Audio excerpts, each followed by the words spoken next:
Take a look at the top here. After the devastation brought on by World War II, several European nations faced difficulty in rebuilding their war torn nations.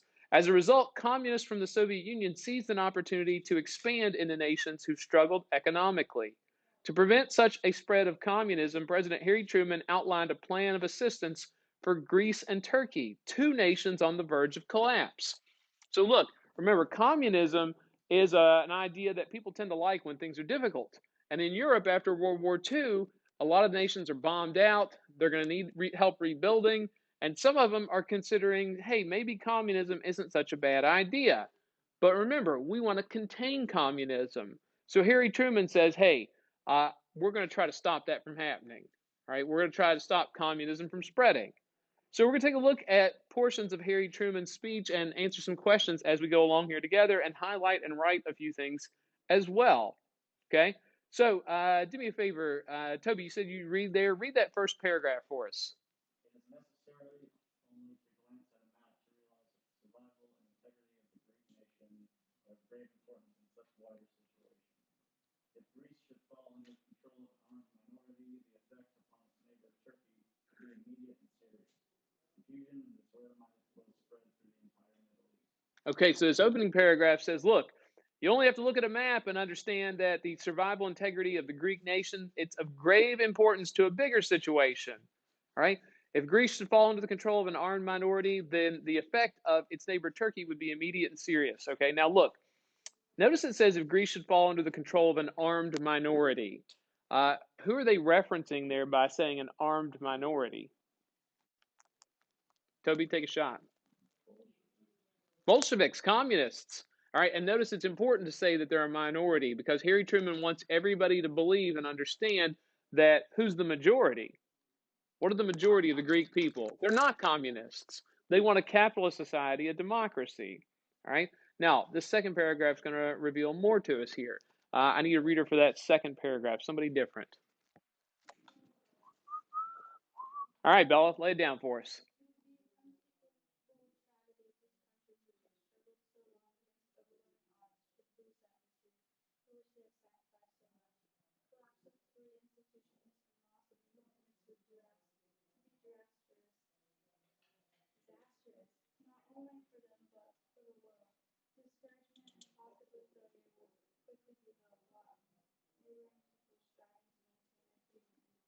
All right, so look, notice the terminology. And by the way, when the United States president says phrases, strong words and phrases, everybody pays attention.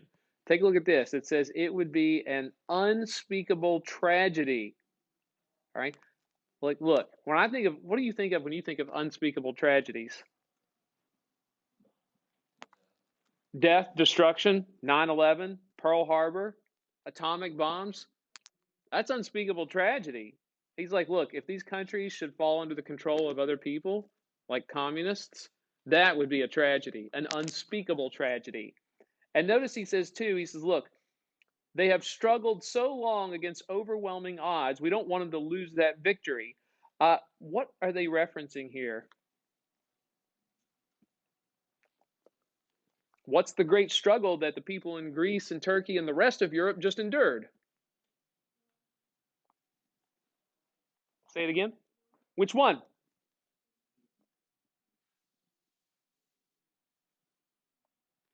What's it called? What's that war called? Thank you. Sorry. The masks and everything are difficult. World War II. He says, look, it'd be terrible if these nations who just survived World War II would fall under the influence of some really crappy people. Okay? And it says this would be bad not only for them, but for the world. Why does he say also, but for the world?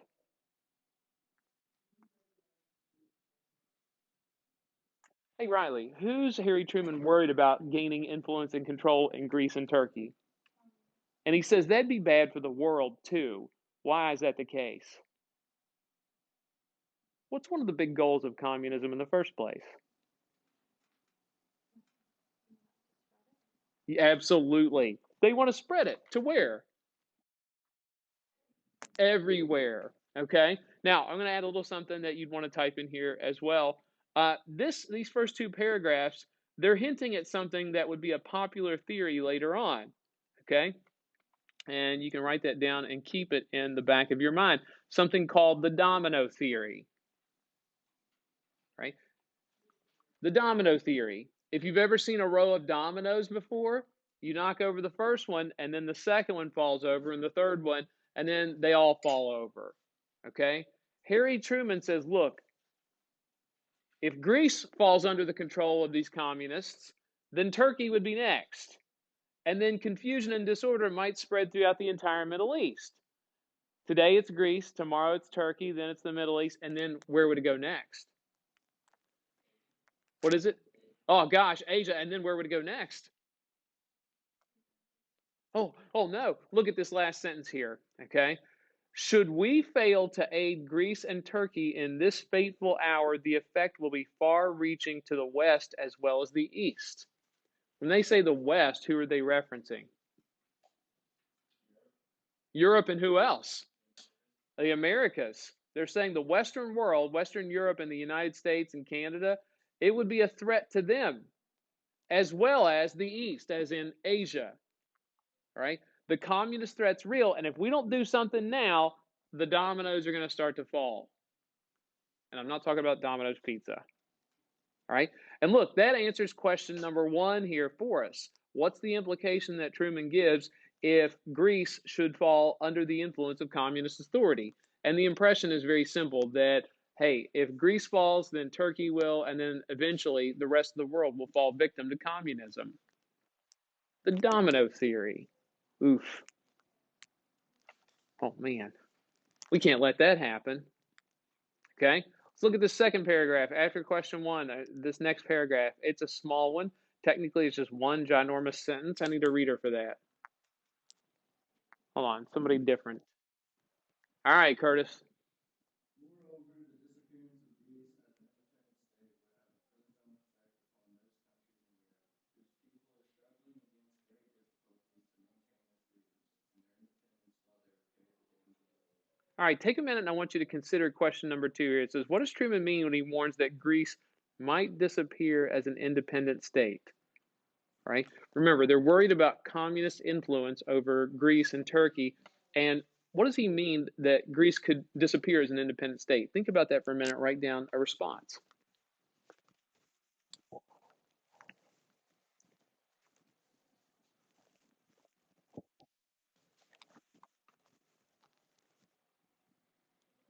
And make sure to highlight that too.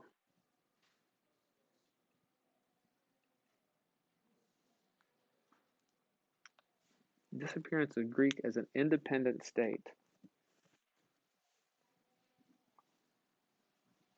Here's a little bit of a push in the right direction. If you're not independent, that means you're what? Dependent.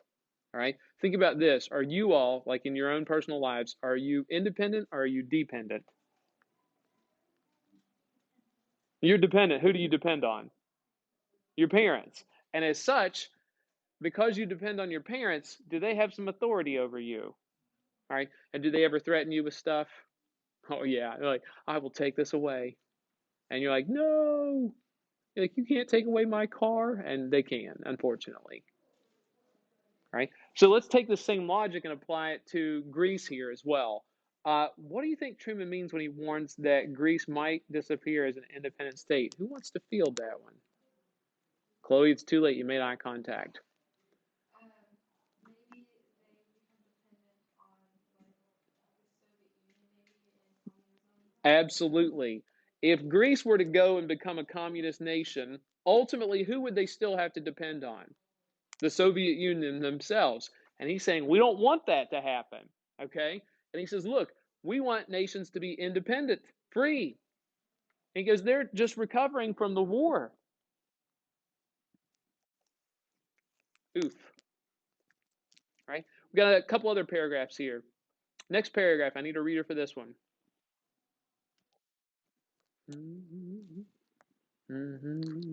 Noah, read that first paragraph for us there, Hot Rod. I therefore ask the Congress to provide authority for assistance to Greece and Turkey in the amount of $400 million for the period ending June 30th, 1948. In requesting these funds, I have taken into consideration the maximum amount of relief assistance which would be furnished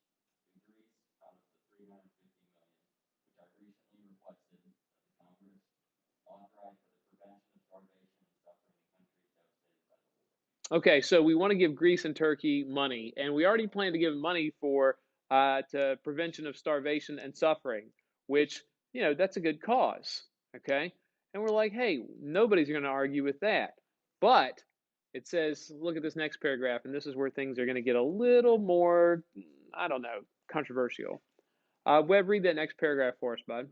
In addition to funds, I asked the Congress to authorize the detail of American civilian and military personnel to Greece and Turkey at the request of those countries to assist in the task of reconstruction and for the purpose of supervising the use of such financial and material assistance as may be furnished. I recommend that authority be provided for the instruction and training of select Greek and Turkish personnel. Ooh. Now, what in this paragraph might cause Congress to get like a little nervous? They're like, hey, president's requesting money, though he send money to Greece and Turkey, but what else does he want us to send? Hold on. Not Kobe. What else do we want to send? Something that might raise some alarm bells. What is it? Not bombs. Doesn't say weapons, though, does he? All right. You're getting closer. What did you say? Military personnel. Okay. And look, here's the thing. When you're president, you want to talk around an issue as much as possible and not use inflammatory terms. So you wouldn't say bombs because that would make people really nervous. And you wouldn't even say weapons. But notice, too, that does he imply weapons here? Notice what he says, first of all, civilian and military personnel to Greece and Turkey. Okay? But notice, too, that the next part of it says, at the request of those countries, meaning that we're not doing this because we're jerks and we want to take over. Okay? For the purpose of using such financial and military or material assistance as may be furnished. Right? So, yeah, we're going to give them financial assistance, but what is material assistance? What could that mean? Could mean weapons. Could mean a lot of things. Also, what does he recommend? The authority to do what? Train who? Selected Greek and Turkish personnel. That's code for saying what? Who do they want to train? The Greeks and Turks. Like what groups of people? What do they want to train them to do? Fight. They want to give them military training. All right? And this is how you say it without exactly saying it. Okay? It's like, you ever seen one of those? I see these little tweets now, people like, tell me you went to Cabell Midland without telling me you went to Cabell Midland. What is it? The walk with a purpose. You hear that and you're like, oh, I know you went to Midland. Okay? Ride or die. You start hearing these things, you know that somebody went to Midland. And believe me, these are what we call dog whistles in politics. That when you hear them, these phrases mean certain things to you, even though they might not sound very controversial. Okay? So, he's like, hey, I want to send money, hundreds of millions of dollars, over to Greece and Turkey, and I want to do it for giving them financial and material assistance and for training. And two, we want to help prevent starvation and suffering. Okay? Last two paragraphs don't matter that much. Look at question number 3 and take a minute to answer this. What might be the danger in authorization of money, supplies, military personnel, and training to the people of Greece and Turkey? Take a minute and respond to that.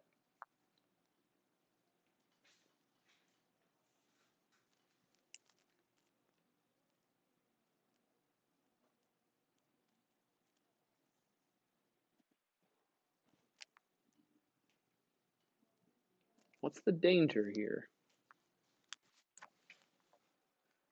There's always a danger in doing this.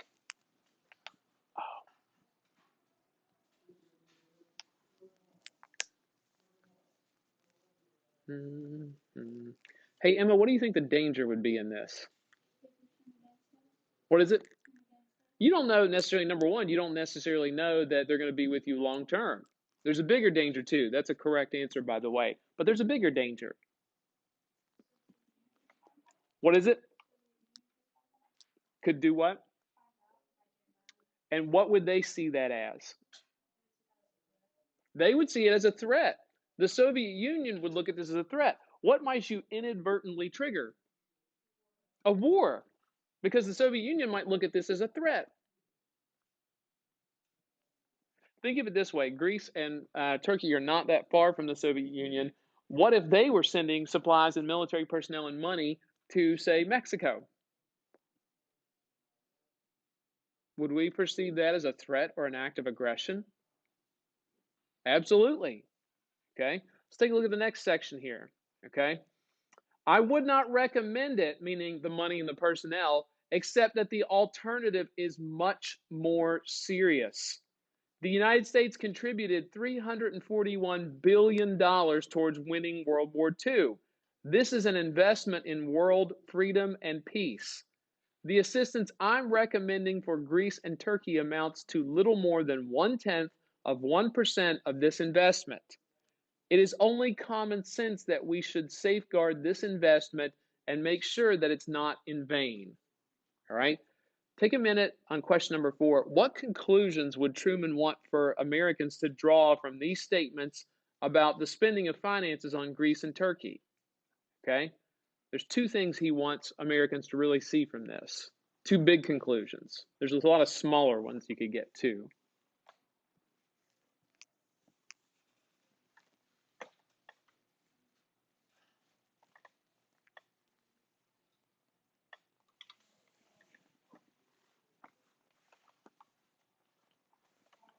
What does Truman want people to see? And by the way, notice this so far too. What country has he not mentioned by name? He has not mentioned the Soviet Union. He's not used the phrase communism or socialism. All right.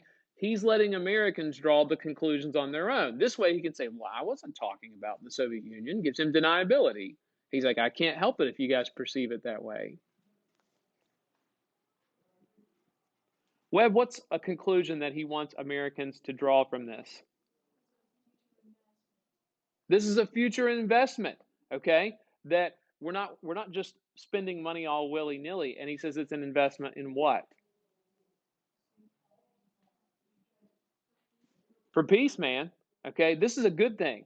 All right. He says, look, this is like spending money in World War II. It was an investment. It was money well spent.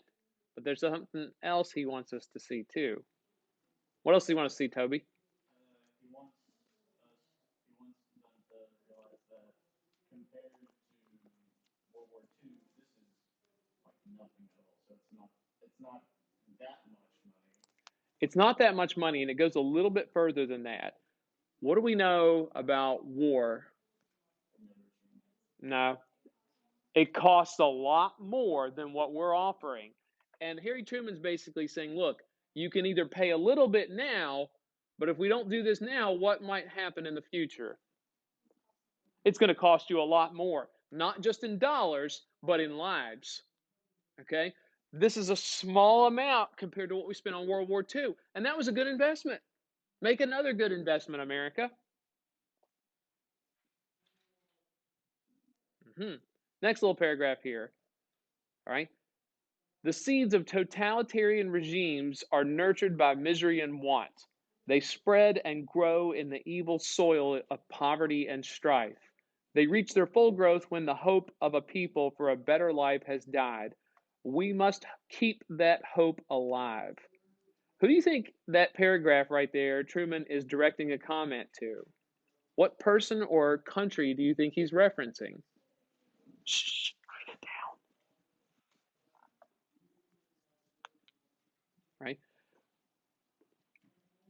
Back in the day, you used to call this subtweeting. Now you're just calling it adding somebody, or what else would you call it? Now, don't y'all have a hip term for everything? That's an old term. It's definitely a passive aggressive swipe at somebody, though. I'm talking about young hip terms here, Toby. I don't know what those young terms are. Well, you're young, but apparently not hip. Okay? Who's he taking a swipe at here, Bella? The Soviet Union, and more specifically, who? Joseph Stalin. All right? He's saying, look, totalitarian regimes, dictatorships, that's bad news. They're nurtured by misery and want, and that's when they take over. Okay? Now, last little section here. The free peoples of the world look to us for supporting and maintaining their freedoms. If we falter in our leadership, we may endanger the peace of the world, and we shall surely endanger the welfare of our own nation. Great responsibilities have been placed on us by the swift movement of events. Okay, two questions here. Number 6, prior to 1941, would the three previous sentences have convinced the public of the need to assist Greece and Turkey? Why or why not? All right, take a minute to answer that. And number 7, what do you think the overall main point is when you look at all the text, when you consider the whole text?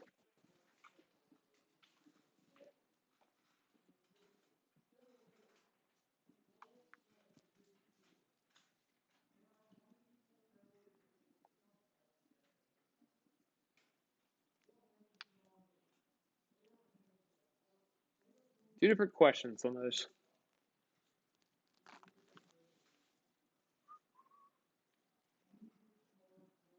Great responsibilities have been placed on us. What would Ben Parker say? With great power comes great responsibility. No? No Spider-Man fans? No.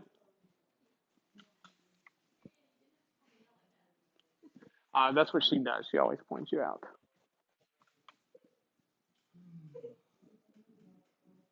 6, you can make an argument for either way, but there's definitely one side that's an easier argument to make.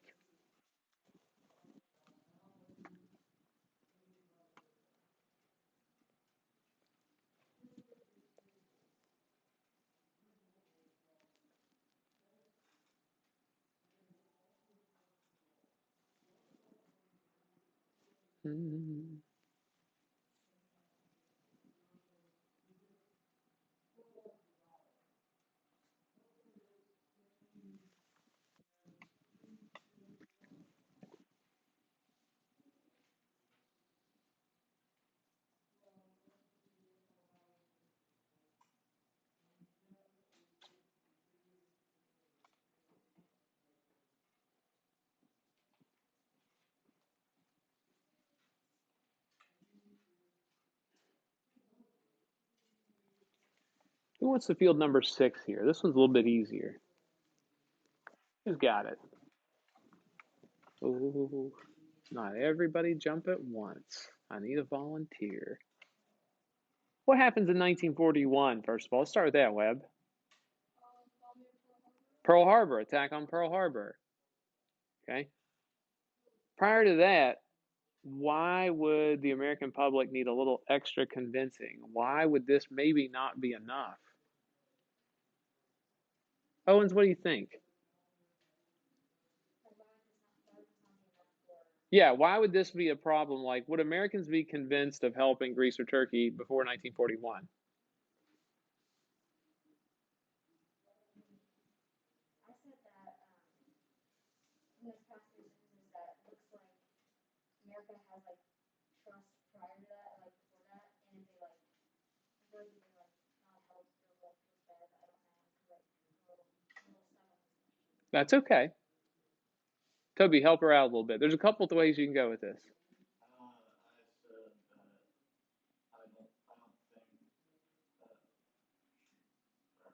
It's all right.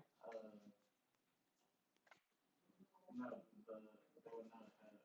He would probably have to say more or do something else to convince the American public, given the isolationist nature of America before. All right. Prior to 1941 and Pearl Harbor getting bombed, a lot of Americans took the isolationist approach that it's not our problem because what do we know about the last time we got involved in a European conflict? Lots of Americans died in World War I, and we weren't even in the war that long, so Americans might not have gone for that. What's another reason, other than just the fact they had isolationist policies? Hold on, not you.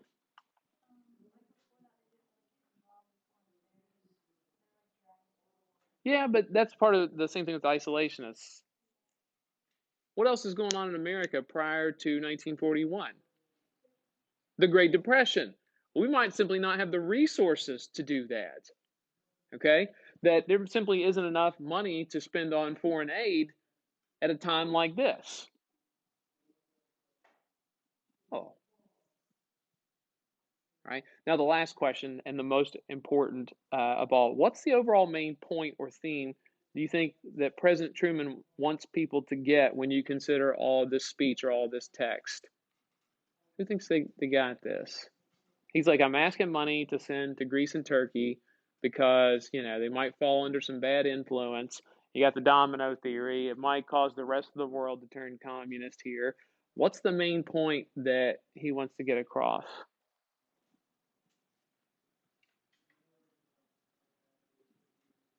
Mm-hmm. Hey, let me ask you something. What do you know about Greece and Turkey? No, just period. You been there? Ha ha. Yes, I've had turkey and it's been cooked with grease. What do you know about the nations of Greece and Turkey in world affairs? They're not that involved and they're not that important. So why the heck are we spending so much resources on them or wanting to spend so much resources on them? What does it say that President Harry Truman is willing to spend hundreds of millions of dollars to prevent them from turning to communism? What is it? Yes, but it's more than just that. It's not that he doesn't want to help them become stronger nations, but there's a bigger motive. Kobe, what is it? He wants to show people that, hey, we're capitalistic and democratic, and we're helping rebuild these countries from the brink of ruin. We're doing good. You're close. Bella. You're getting on the right track. You're all on the right track, but you're not quite there. They're trying to one up the communists. Even you're getting closer still. How about this? Think of it this way too.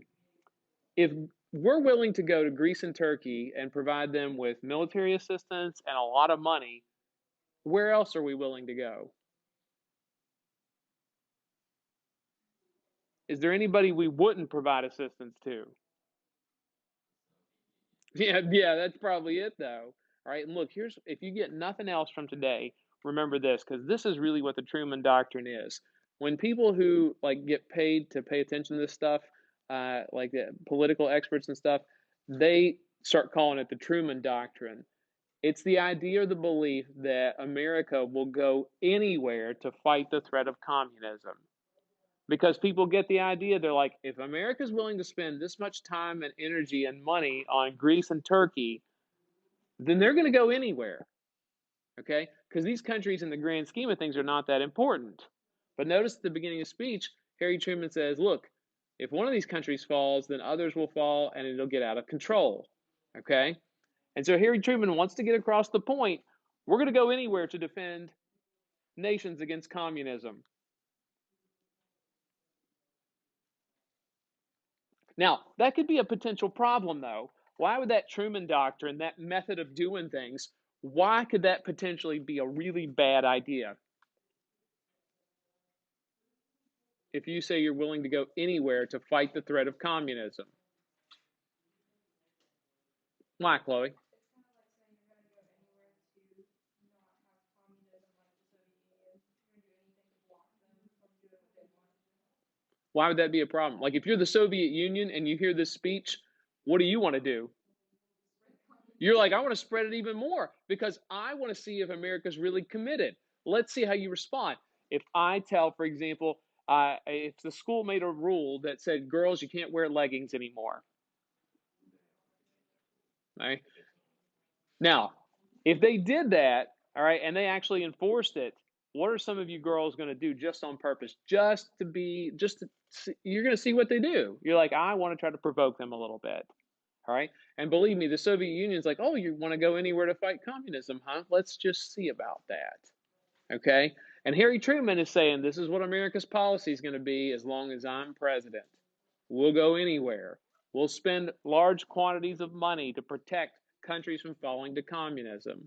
By the way, if you're a country and you wanted America's help in some capacity, what's the magic words to say? The communists are coming. All right. We'll pick up with that on Monday, y'all.